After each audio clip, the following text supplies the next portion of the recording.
Salam à tous et à toutes. On va parler aujourd'hui de la Hamida. Est-ce qu'on est vraiment obligé de joindre les deux pieds lorsqu'on récite la Hamida? Et si oui, quelle en est la raison? La source de cette question, elle est dans la Gemara, c'est dans Brachot, page 10b. La Gemara dit que celui qui prie, celui qui fait la Hamida, il doit joindre ses deux jambes, donc en collant les deux pieds, en collant les deux talons. Pourquoi demande la Gemara? Alors la Gemara ramène un verset dans le prophète Yecheskel, dans le premier chapitre. On voit que les anges, ils étaient Keregel Echad, comme une seule jambe, sur un seul pied. Or, dit la Gemara, eh bien, un juif, quand il prie, il doit ressembler aux anges. Alors d'abord, ce texte, il est fabuleux. On prie, on est sage devant qui tu te tiens. Comme dit Rabbi Eliezer, tu te tiens devant le maître du monde, et donc tu dois savoir que tu es comme un ange. Tu es comme un ange, tu te rapproches, tu parles à Kadosh Baruch Hu, d'où cette halakha qu'écrit dans la Gemara, qu'on se doit d'avoir les pieds joints.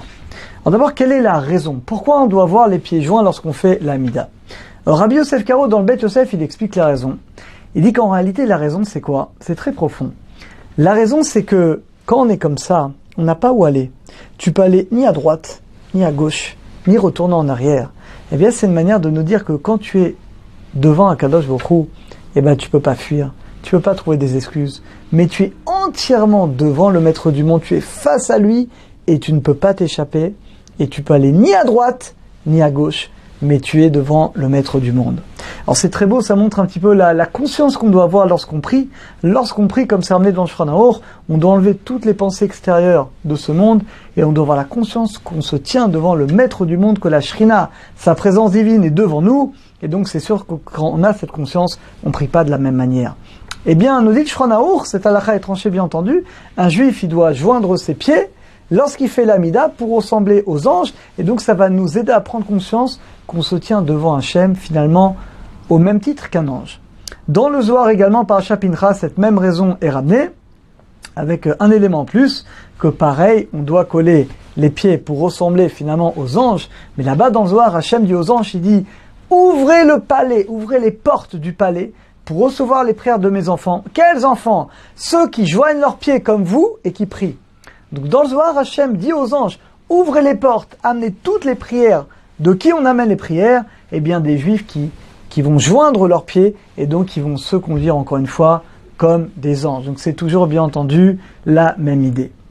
Alors normalement c'est vrai que dans des cas de force majeure, un malade, quelqu'un qui a des problèmes, qui ne peut pas pour des raisons de santé, alors évidemment que ça ne remettra pas en question sa Hamida.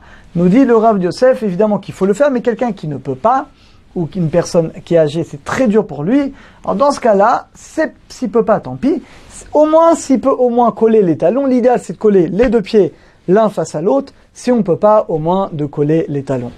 Alors d'ailleurs, on témoigne que le Rav Diocèse Zichrono Livracha, vers la fin de sa vie, alors évidemment tout le temps est pris, bien entendu comme ça, vers la fin de sa vie, il pouvait plus tellement, il avait des graves problèmes de santé. Et même à la fin, quand Lo Aleinu, il avait une partie de ses os qui était brisée. Et bien, ce qui est incroyable, le Rav Yosef Zichrono Livracha, toujours il se levait, même à la fin de sa vie, quand il était très malade, pour faire la Hamida. Et ça lui causait des souffrances atroces.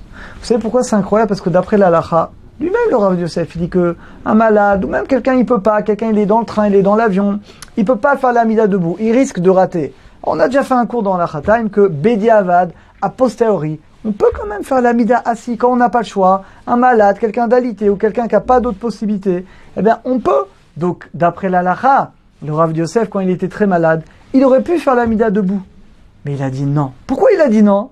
Il a dit parce que pour respecter Tacha, il dit je veux ressembler aux anges pour que ma prière soit acceptée. Et donc bien que ça lui occasionnait des très grandes souffrances, eh bien le Rav Yosef, il faisait Messirut Nefesh, il se sacrifiait pour la prière.